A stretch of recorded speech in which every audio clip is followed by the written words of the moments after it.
Greetings to everyone. Good morning, all. Today we are going to discuss about Unit 3, that is about electrochemistry and corrosion. So, as we know, for the first part, we are going to study about electrochemistry. So, electrochemistry has electrochemical cells, that is galvanic cells, electrolytic cells, then electrochemical series, types of electrodes, batteries, in that primary, secondary, and pure cell. And then we have non-stimulation. So, first of all, we are going to see some terms and definitions. Electrochemistry. Electrochemistry is nothing but the branch of science which deals with the interconversion of chemical and electrical energy. That is, chemical energy is converted to electrical energy and electrical energy is converted to chemical energy. Okay. So to convert this, we need a substance. So the substance which allows the current to pass through it is called as a conductor. Okay.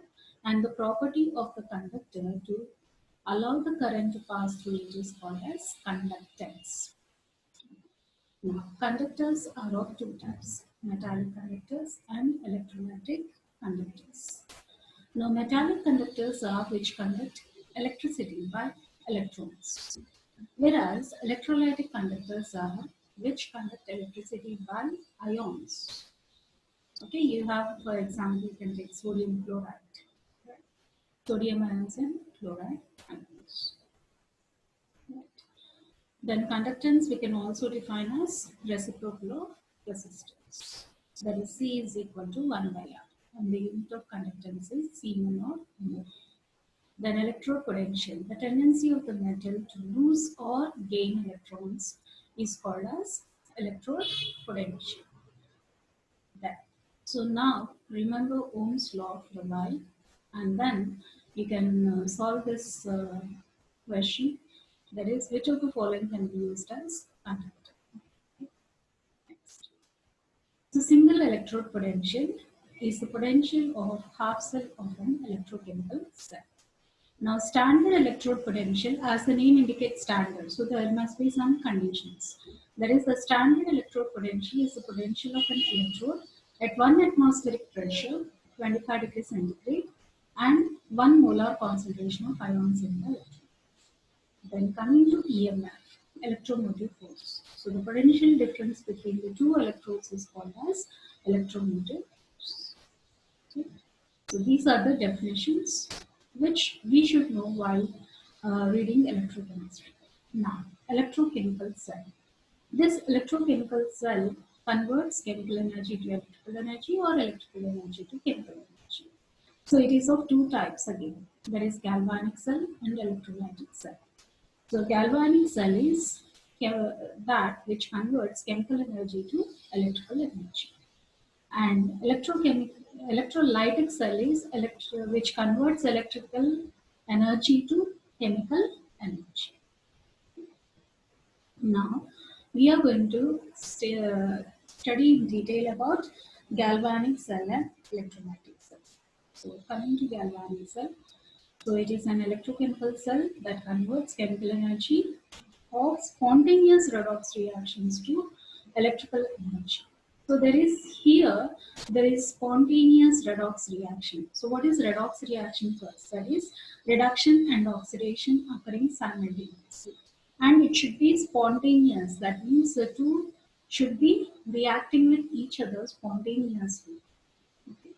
So electric work done by galvanic cell is mainly due to Gibbs energy or spontaneous redox reaction in the voltaic cell. Now coming to its description or construction part. So you have here two half cells and a salt bridge. So each half cell further consists of a metallic electrode dipped in its own electrolytic solution, salt solution. These two half cells are connected to a voltmeter and a switch externally with the help of metallic wires. And in some cases, both the electrodes are dipped in same electrolyte. A salt bridge is not required. Okay. Now the parts of galvanic cell are, it requires an anode, cathode, then salt rich, half cells, then external circuit, and then loop. Right? All these are required for a galvanic cell. Now, at anode, oxidation takes place. At cathode, reduction takes place. And salt bridges, which completes the circuit of a galvanic cell. That means it is used to maintain electrical balance. Then half cells, where reduction and oxidation reactions takes place in separate compartments. Then external circuit conducts the flow of electrons between the electrodes. Now, working of galvanic cell. So for this, if you see this diagram, yep, okay. So what do you see here? We have two half cells. This is one half cell and this is the other half cell. Okay. In this, zinc rod is dipped in zinc sulfate solution. Copper rod is dipped in copper sulfate solution. And this is the salt bridge, okay, connecting the two electrolytic solutions. And these two electrodes are fixed with voltmeter.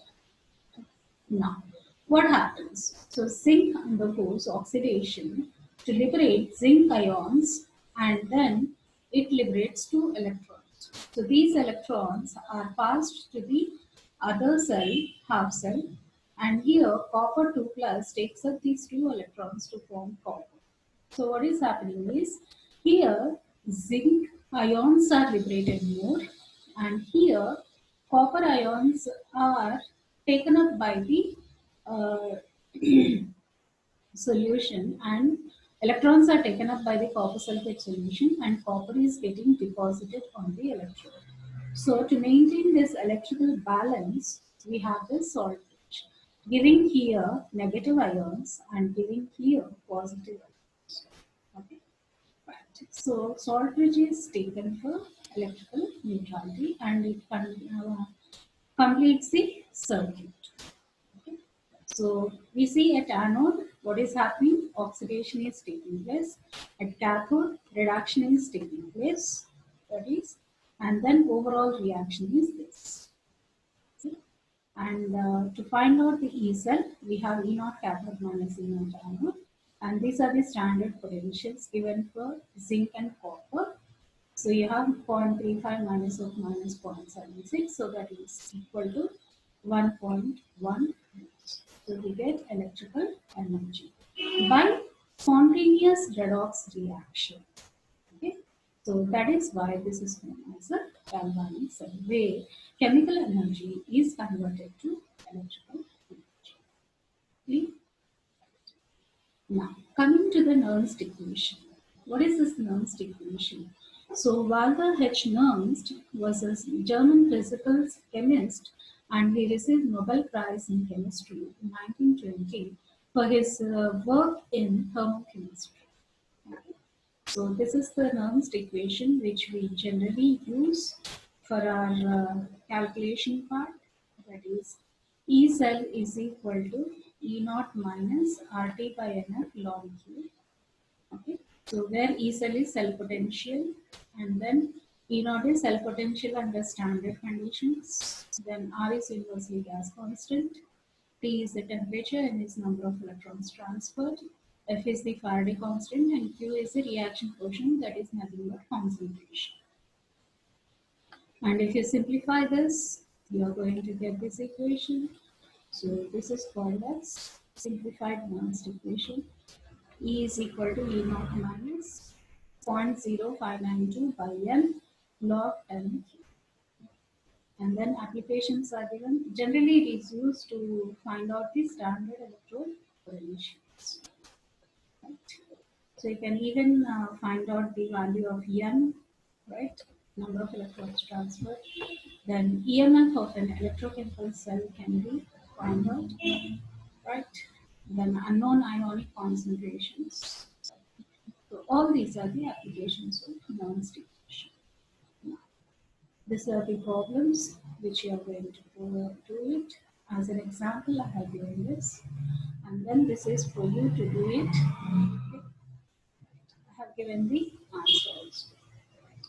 Now coming to electrolytic cell. So as we have described galvanic cell, we are going to describe electrolytic cell. So electrolytic cell is what which converts electrical energy into chemical energy.